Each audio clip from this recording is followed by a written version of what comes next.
For assistance with a lumber payment, press 1. To report detention, press 2. To report issues with your freight, including coverages, shortages, or damages, press 3. For all other issues, press 4.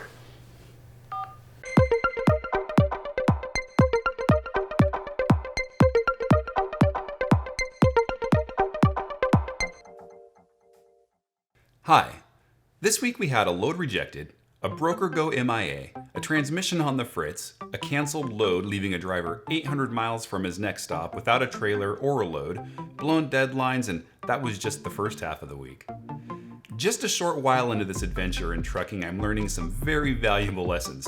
Trucks break down, the spot market is the Wild West, and having a plan, a backup plan, and a tertiary plan, and then a last resort are all mandatory. The week started off looking pretty great.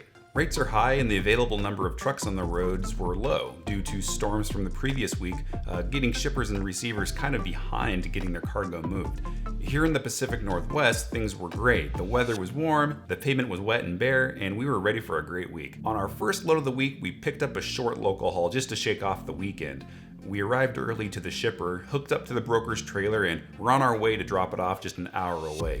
Good thing too, because this week we're heading south through Oregon and on to Stockton, California.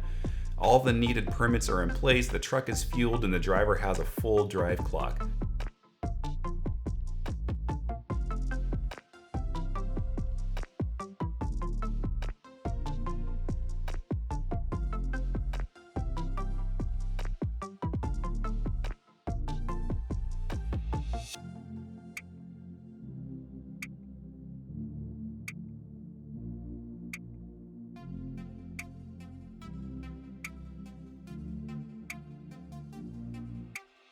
I got my first indication that things were coming off the rails with a call around 9 a.m.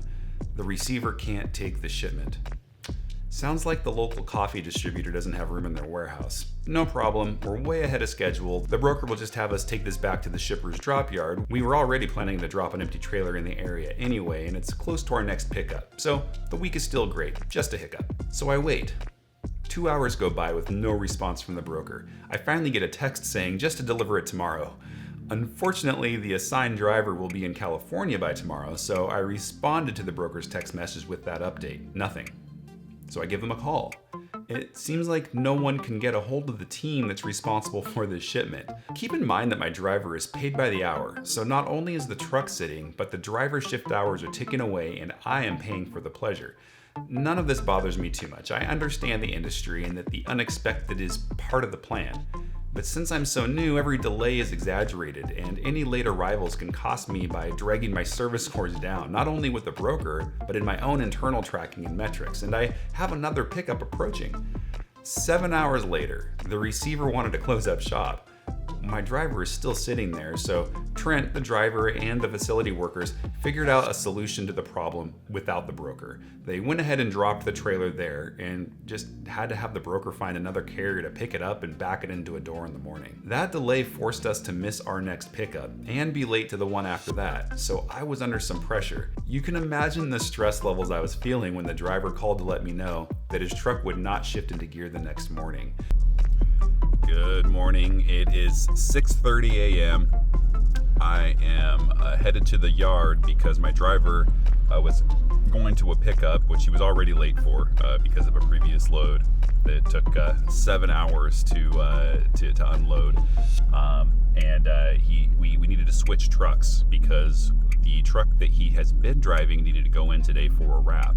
So you saw us washing that last night. Well, this morning, before he even got out of the yard, he couldn't get the truck to shift into drive. He had a transmission fault. So I have a couple of options now. Working on a couple of plan B's and C's. My last option is to just rent a truck for this load. I don't want to cancel the load because it is with a shipper that I'm afraid is going to not want us to take any other loads, because we had our first load last week and there was a lot of weather, and that made us late. So trying to have good performance, trying to make sure that we serve the shipper well, but everything just seems to be stacking up against us on this shipper. So doing everything we can to be a little late, but still pick up the load. So stay tuned. So this is when I went into process mode. I had a few options. Plan A, see if I could fix the truck. Since we had just driven the truck a few days before, I thought it sounded an awful like a computer problem, and I'm far more comfortable with computers than I am replacing a blown head gasket, so this was in my wheelhouse. Plan B was, I did have another truck right down the road that I had just washed and prepped for a wrap. It took weeks to get the truck in for the appointment though, and an afternoon of cleaning that I really didn't want to relive. Besides, the vinyl shop had the keys to the truck and they wouldn't open for a few hours. Plan C, grab another one of my trucks that was an hour or so away at the maintenance shop waiting on a new DPF replacement. Finally, Plan D, get a rental truck for the week. This seemed like a huge waste of money to me since I had a couple of trucks that were not generating revenue already, so this might as well have been Plan Z.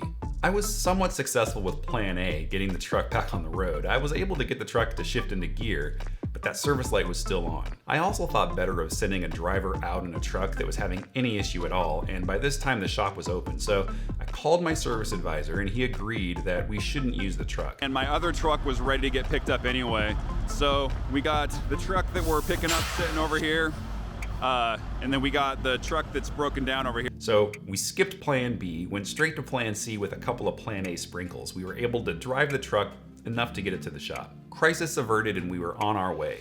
Mind you, this was a 1 a.m. pickup with now a 9 a.m. ETA, so my celebration had to be kept to a minimum. With the load connected, Trent headed south towards California. We're basically back on track.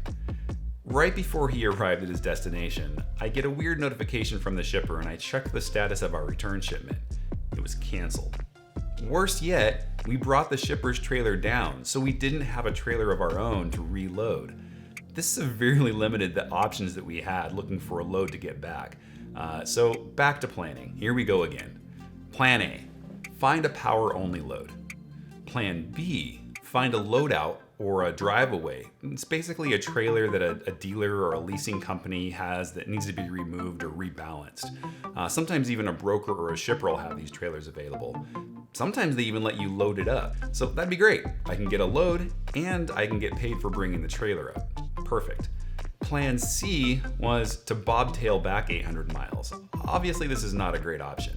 I even called my friend Shane, a leader at one of the major brokerages, to see if he knew of any other options I might not be thinking of. In addition to not having a trailer, I had planned this trip keeping a finite amount of fuel in mind. My fuel cards hadn't arrived yet, and they didn't get to me until the driver had already hit the road. So even though I topped him off before he left, there was really no room for extra miles. We'll call that constraint number 2. I also always get my driver home so that he can have Fridays and Saturdays home with his family.